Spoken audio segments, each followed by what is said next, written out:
दरम्यान रोहित पवार, युगेंद्र पवार हे आता बारामती पोलीस ठाण्यामध्ये आहेत आणि गेल्या काही वेळापासून त्यांची पोलिसांशी चर्चा सुरू आहे। तर दुसरीकडे पोलीस ठाण्याबाहेर कार्यकर्त्यांची सुद्धा प्रचंड गर्दी झालेली आहे। या कार्यकर्त्यांकडून जोरदार घोषणाबाजी सुरू आहे।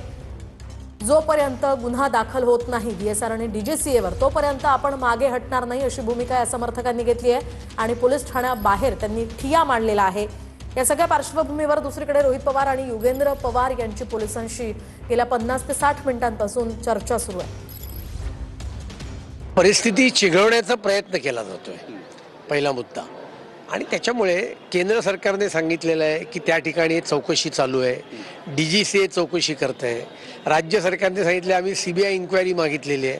असं असताना एका दुर्दैवी घटनेचं राजकारण करण्याचा प्रयत्न आहे असं माझं मत। सरकार यामध्ये काही करत नसेल तर अशा पद्धतीचा वापर करून घेतला तर फार बरं होईल, परंतु सरकार CID CBI या सर्व चौकशाला तयार असताना खरं तर हा थोडासा एक वेगळंपण यामध्ये दिसेल। कायदा कोणी हातात घेऊ नये या संदर्भाने न्याय मागता येईल, पण कायदा हातात घेता येणार नाही कोणाला। तर आपण पाहतोय या संदर्भात भाजपच्या अतुल भातखळकरांनी भूमिका मांडलेली आहे। वातावरण चिघळवण्याचा हा प्रयत्न असल्याची टीका त्यांनी केलेली आहे। एकीकडे अधिवेशन सुरू आहे, दुसरीकडे या ठिकाणी रोहित पवार आणि युगेंद्र पवार हे VSR आणि DGCA विरोधात तक्रार करण्यासाठी आलेले आहेत आणि या सगळ्या पार्श्वभूमीवर अतुल भातखळकर आणि अर्जुन खोतकर यांनी ही प्रतिक्रिया दिल्याचं आपण पाहतो। कायदा कुणीही हातात घेऊ नये असं त्यांचं म्हणणं आहे। बारामती पोलीस ठाण्याबाहेर समर्थकांनी हा ठिय्या मांडलेला आहे। आपण जोपर्यंत गुन्हा दाखल होत नाही तोपर्यंत या ठिकाणाहून हटणार नाही अशी भूमिका या सगळ्या समर्थकांनी घेतलेली आहे। दरम्यान अपघातानंतर अनेक गोष्टी आतापर्यंत समोर आलेल्या आहे। ब्लॅक बॉक्स आधी जळाल्याची माहिती मिळाली होती, मात्र आता तो ब्लॅक बॉक्स सुरक्षित आहे। दरम्यान अधिकाऱ्यांच्या सुद्धा त्या ब्लॅक बॉक्सवर सह्या असल्याची माहिती आहे, त्यामुळे आता तपासात अधिक स्पष्टता येण्याची अपेक्षा आहे असं बोललं जात आहे। रोहित पवार यांनी या घटनेची अधिवेशनामध्ये चर्चा करण्याची मागणी सुद्धा लावून धरली आहे। तर दुसरीकडे त्यांचे वडील राजेंद्र पवार यांनी सुद्धा अधिवेशनात जर यावर चर्चा होत नाहीये तर आपण याचा अर्थ समजून घेतला पाहिजे असं सूचक विधान राजेंद्र पवार यांनी केलेलं आहे। त्या सगळ्या पार्श्वभूमीवर दुसरीकडे बारामतीमध्ये समर्थक एकवटलेले आहेत। आपण न्यायासाठी ज्या अजितदादांनी सगळ्यांना न्याय दिला त्यांना न्याय देण्यासाठी आपण एकत्र आलेलो आहोत असं या सगळ्या समर्थकांनी म्हटलेलं आहे। बारामती पोलीस ठाण्याबाहेर तुम आगे बढ़ो हम तुम्हारे साथ है अशा प्रकारच्या घोषणा या अजितदादांच्या समर्थकांनी कार्यकर्त्यांनी दिलेल्या आहेत। एकूणच रोहित पवारांना या सगळ्या समर्थकांची साथ मिळताना इथे पाहायला मिळते।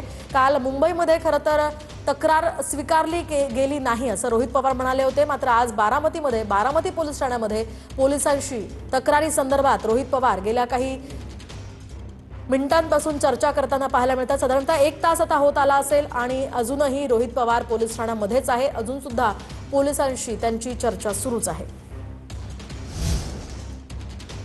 तर कुणालाही पाठीशी घातलं तर महाराष्ट्र माफ करणार नाही असं संजय राऊतांनी म्हटलंय।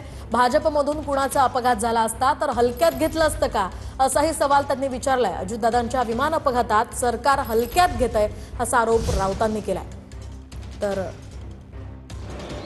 भारतीय जनता पक्षाच्या एखाद्या व्यक्तीचं दुर्दैवाने या अपघातात काही बरं वाईट झालं असतं, मी फार काळजीपूर्वक म्हणतोय, सगळ्यांना ईश्वर उदंड आयुष्य देवो, कोणाच्या नशिबात अशा प्रकारचा अपघात येऊ नये, तर भारतीय जनता पक्ष शांत बसला असता का? तुम्ही अजित पवारने इतकं हलक्यामध्ये घेताय? विसरलात सुनेत्रा ताईंना डेप्युटी CM केलं किंवा त्यांच्या चिरंजीवांना राज्यसभेचे खासदार केलं म्हणजे अपघाताची फाईल बंद होते का? नाही, हे प्रकरण पुढे नेलं पाहिजे। याला कोण जबाबदार आहे? या सदोष मनुष्यवध अजित पवारांचा फक्त अपघात किंवा घातपात इतक्या पुरता विषय नसून हा सदोष मनुष्यवध आहे आणि त्या सदोष मनुष्यवधाची जबाबदारी सगळ्यात आधी गृहमंत्रालयाने घेतली पाहिजे, सिव्हिल एव्हिएशन मंत्रालयाने घेतली पाहिजे, DGCAने घेतली पाहिजे आणि ह्या सगळ्यांच्या विरुद्ध या यंत्रणा ज्या आहेत त्यांच्या विरुद्ध खटले दाखल करण्याचे, गुन्हे दाखल करण्याचे आदेश राज्याचे गृहमंत्री मुख्यमंत्री देवेंद्र फडणवीस यांनी दिले पाहिजेत। कोणालाही पाठीशी घालाल तर मला असं वाटतं तुम्हाला महाराष्ट्राची जनता माफ करणार नाही।